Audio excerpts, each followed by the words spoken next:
Sveiki, brangus klausytojai. Su jumis Aušra ir podkastas 5 minutės. Nepamiršk. Prisiminkite Loto žmoną. Evangelija pagal Luką, 17 skyrius, 32 eilutė. Viena iš bėglių, išdrįsusi pažvelgti atgal į pasmerktą miestą, tapo Dievo nuosprendžio paminklu. Jei pats Lotas nebūtų parodęs abejojimo paklūstant angelų perspėjimui ir be jokių abejonių būtų pasukęs kalnų link, tai jo žmona taip pat būtų išsigelbėjusi. Jo pavyzdys būtų ją išgelbėjęs nuo nuodėmės, kuri nulėmė jos likimą.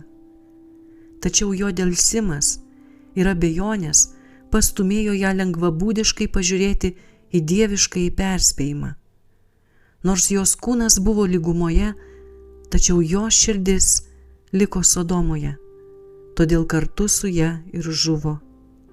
Jis sukilo prieš Dievą, nes jo teismai palietė jos turtus ir vaikus.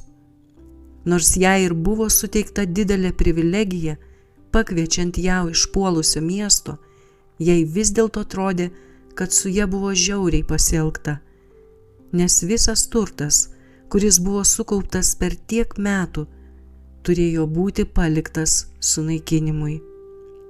Vietoje to, kad su dėkingumu priimtų išgelbėjimą, ji išdidžiai žvelgė atgal, trokšdama tokio gyvenimo, kokį gyveno tie, kurie atmetė dievišką perspėjimą. Savo nuodėmę ji parodė, kad yra neverta gyvybės, už kurios išsaugojimą ji taip mažai jautėsi dėkinga. Mes turime būti atsargus ir lengvabūdiškai nesielgti su Dievo taip maloningai suteiktų išgelbėjimu. Yra krikščionių, sakančių, aš nenorėčiau būti išgelbėtas, jei mano sutuoktinis ar vaikai nebus išgelbėti kartu su manimi. Jie jaučia, kad dangus nebus dangumi, jei ten nebus tų, kurie yra tokie artimi. Bet ar tie, kurie puoselėja tokius jausmus, teisingai supranta savo santykius su Dievu, jo gerumo ir malonės jiems šviesoje? Ar jie pamiršo, kad yra surišti stipriausios meilės, garbės ir paklusnumo savo kūrėjui ir atpirkėjui ryšiais?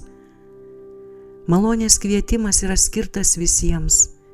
Ir vien dėl to, kad mūsų draugai atmeta gelbėtojo meilę, ar mes nuo jo nusisuksime taip pat? Brangus klausytojai, sielos atpirkimas yra brangus. Kristus sumokėjo begalinę kainą už mūsų išgelbėjimą ir ne vienas, kuris supranta tos didelės aukos kainą arba sielos vertę, nenusisuks nuo Dievo siūlomos malonės vien dėl to, kad kiti pasirenka tai daryti. Su jumis buvo podkastas 5 minutės ir Aušra.